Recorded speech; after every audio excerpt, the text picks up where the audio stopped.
I remember my grandma's favorite story was about how everything cost 2 cents when she was young. But now, everything constantly got more expensive. And it was all because of the government. These uneducated pigs didn't know how to control prices. And when I was privileged enough to hear this story, her complaining would last for hours and hours. And that's exactly what reactive people do. They always focus on the things that they cannot control.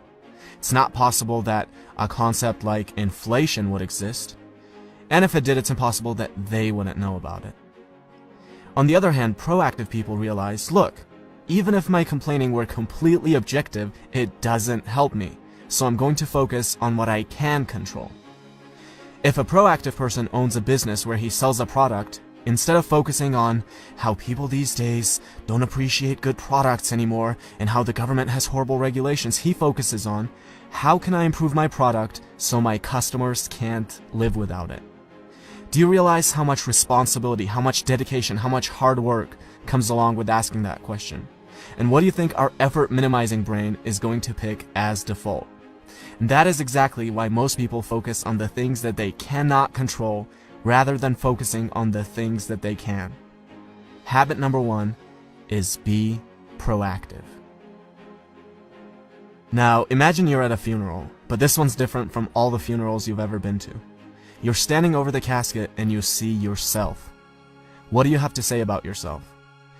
This is one of the most powerful questions you could ask. Are you doing the things in your life which are aligned with what you want to be able to say?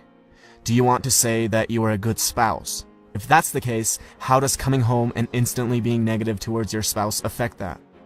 Do you want to be remembered as a person who added value to society? If that's the case, are you doing the things that will allow you to say that, or are you scared of failure and choose comfortable mediocrity instead?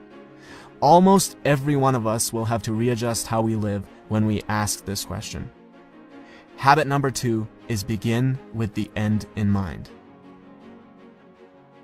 Now, if I were to ask you, what are the most important things to you? The most common answers I would get would be either your well-being or your relationships, your family, your spouse, your children. You would never ever say organizing papers or watching TV.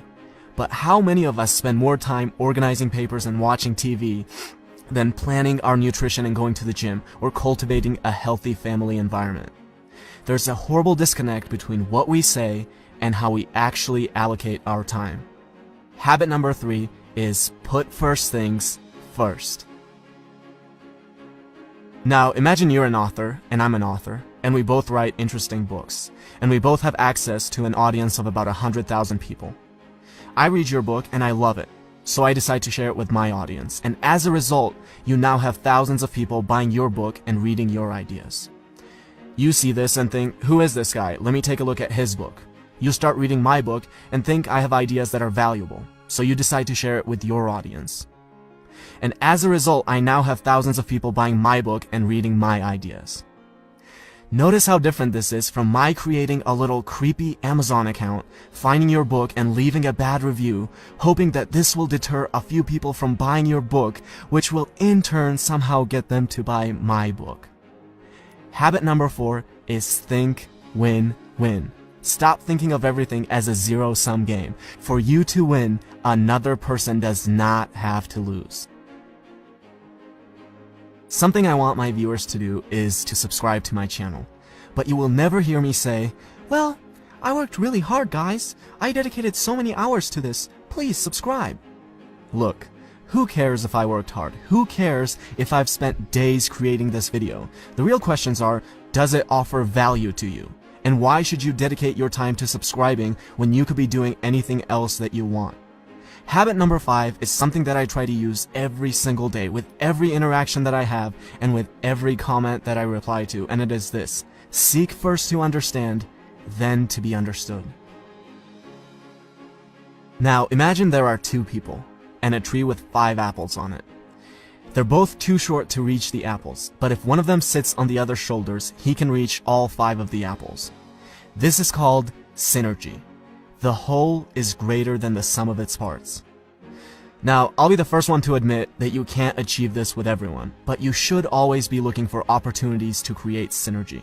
With every synergistic opportunity you create, you can gather many more apples than you otherwise would by yourself. Habit number 6 is synergize.